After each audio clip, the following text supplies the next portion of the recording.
Is PCl3 polar or nonpolar? So first, let's draw out the phosphorus. Actually, let's pretend like we don't know the Lewis structure, and then we'll try to answer this question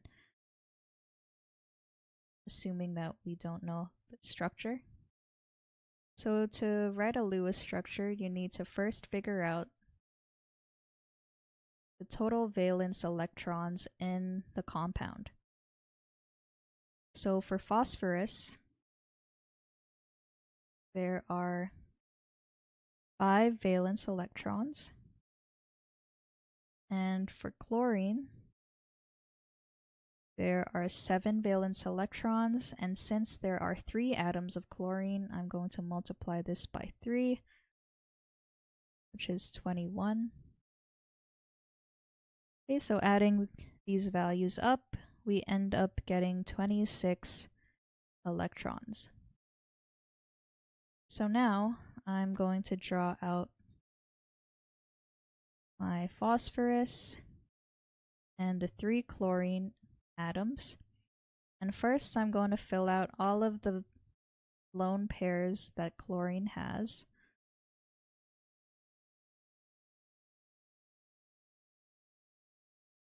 And if we remember that for every bond there are 2 electrons, I can now count out how many electrons I've written down so far.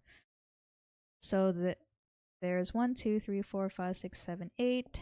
8 times 3, so there's 24 electrons shown here, but I know that I need 26 in total, so I'm going to draw 2 more on the phosphorus. Okay, so this is the Lewis structure for PCl3, and the question asks whether or not it's polar or nonpolar. So chlorine is very electronegative, so I can draw dipole moments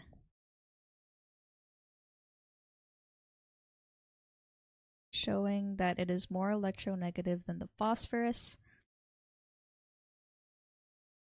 And because of this, and also phosphorus has a lone pair, so it's not able to cancel out all the chlorines.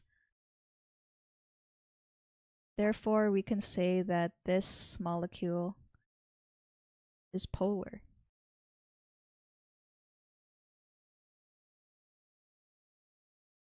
So I'm going to write out another example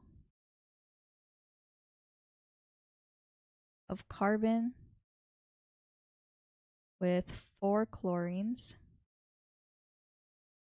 If I were to show the same thing, showing that chlorine is more electronegative, you'll notice that all these dipole moments cancel out.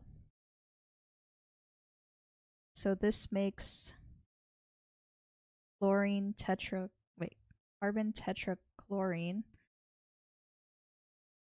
a nonpolar molecule.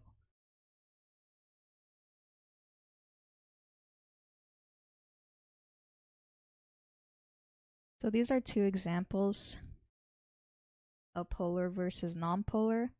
So even though a carbon-chlorine bond is polar, the molecule itself as a whole is nonpolar. So let me just add that as a nonpolar molecule. Okay, so let's see what the junior tutor said. In order to determine the polarity, we have to determine first its geometry using the valence shell electron pair repulsion theory, also known as VSEPR. In order to do this, we focus on the central atom and count the number of sigma bonds and lone pairs. The total is called the steric number. So there are 3 sigma bonds and 1 lone pair as shown below. Hence, the steric number is 4. The steric number of the molecule indicates the number of electron pairs, both bonding and non-bonding, that are repelling each other. The repulsion causes pairs to arrange themselves in 3-dimensional space so as to achieve maximal distance from each other. As a result, the geometry of the central atom will be determined by the steric number. Having a steric number of 4, the molecule will be electronically tetrahedral in shape. However, with a lone pair present, that ultimate shape of the molecule will be trigonal pyramidal as shown below. With 3 chlorine atoms each at the corner of the tetrahedron, it collectively pulls the electron density as it has a higher electronegativity than the phosphorus atom, creating a polar molecule.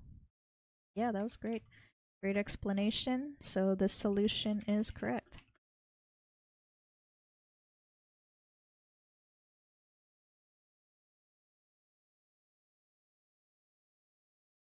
Esper.